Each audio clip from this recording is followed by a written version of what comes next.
Invasion of Russia. Adolf Hitler had pursued world domination in any way, shape or form he could get it. Knowing this, Hitler started off with Poland.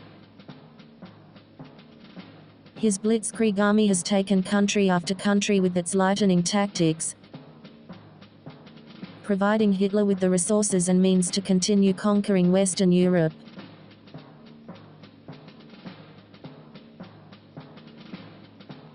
Once he has conquered most of Western Europe, he set his sights on the East. On August 23, 1939, Nazi Germany and the Soviet Union surprised the world by signing the German-Soviet Non-Aggression Pact and economic pacts, in which the countries agreed to take no military action against each other for the next 10 years.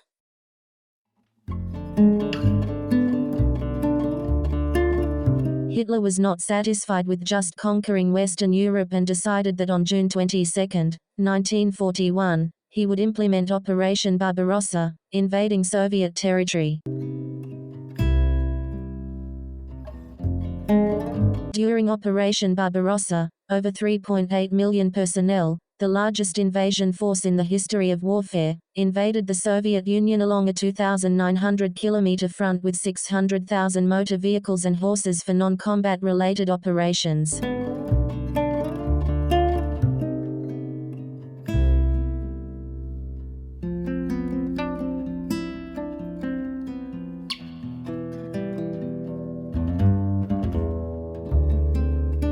man made that decision. The area saw some of the world's largest battles, most horrific atrocities and highest casualties the world had ever seen. The German army had captured more than 5 million Soviet troops and deliberately starved them to death.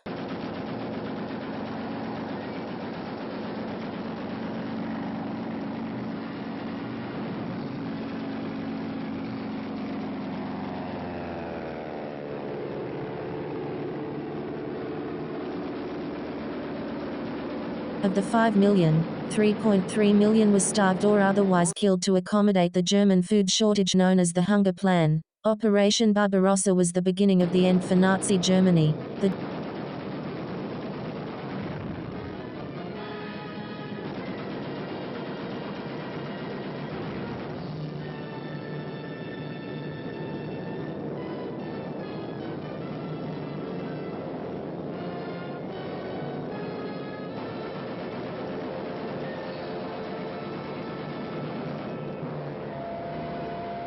Germans had captured significant victories at the beginning and occupied important economic areas of the Soviet Union including oil fields, refineries.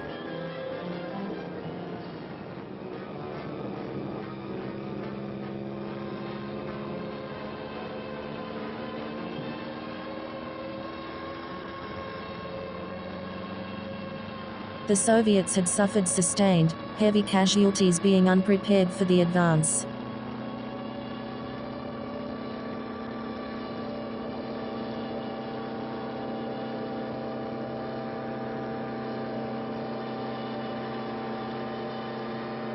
The Battle of Moscow at the end of 1941 was the turning point. Once the snow and cold set in, the ill-equipped German forces bogged down with supply issues and food shortages.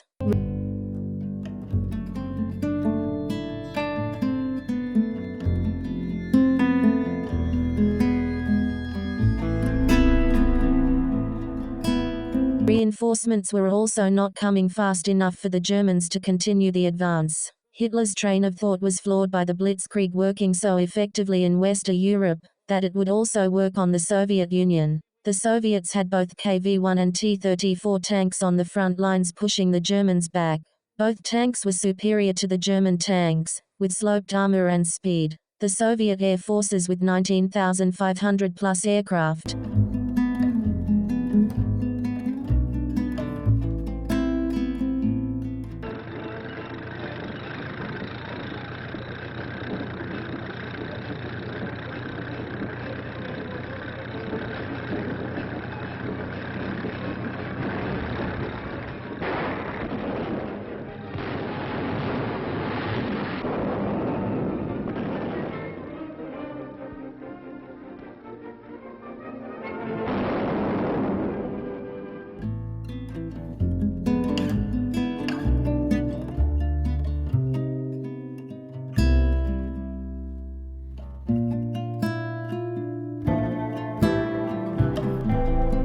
gave them the advantage over the Luftwaffe by sheer numbers. Now the Soviets started to control the airspace over battlefields and the devastation started to mount.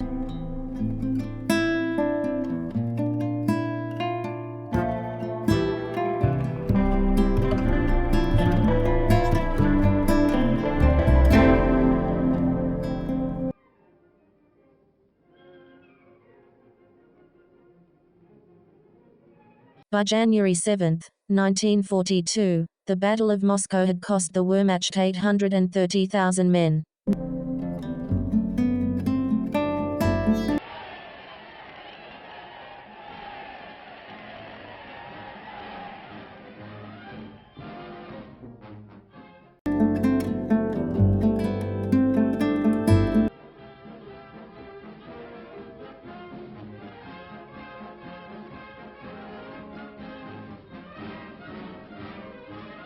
Now that the Germans were in full retreat, the Soviets, despite the massive losses of personnel and machinery, had reinforced the army, air force and mechanized units to keep the Germans on the run.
Once the Germans started their retreat, the Allied invasion in the west has started and the pincer maneuver to push the Germans out of all occupied territory had begun. With the American, Canadian, British, Australian, French push from the west and the Soviets from the east, Germany was all but close to defeat.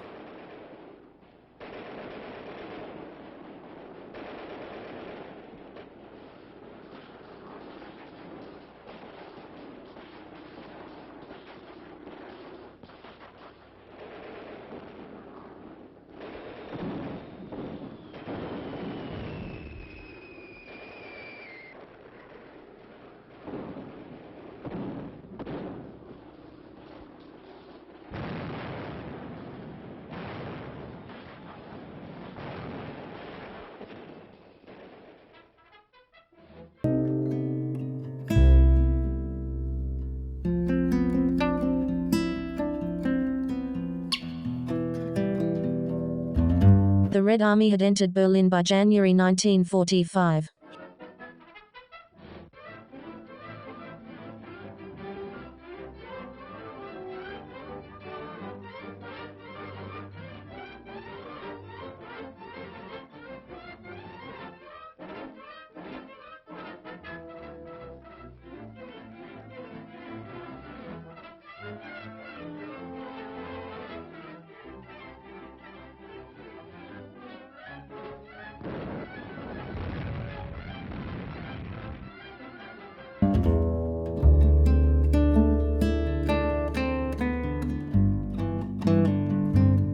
Hitler committed suicide on April 30, 1945, in fear of being captured by the Soviets, and the war in Europe finally ended with the total defeat of Nazi Germany in May 1945.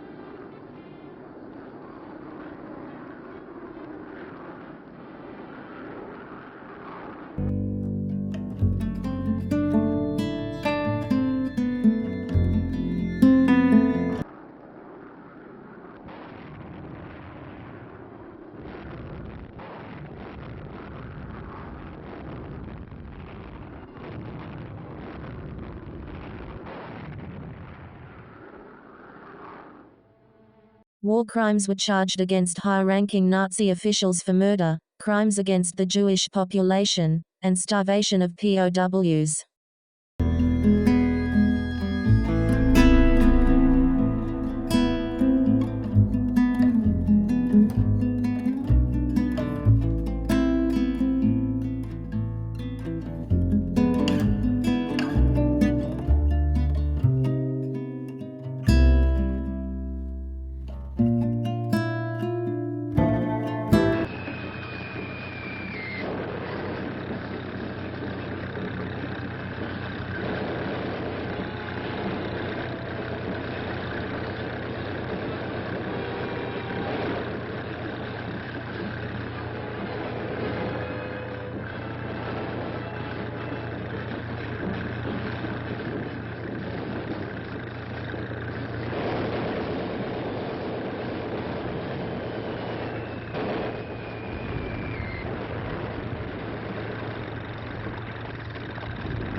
Due to the Soviet Union not being part of the Geneva Convention, for a conflict contravening the Soviet constitution, this gave Hitler the means to justify their atrocities.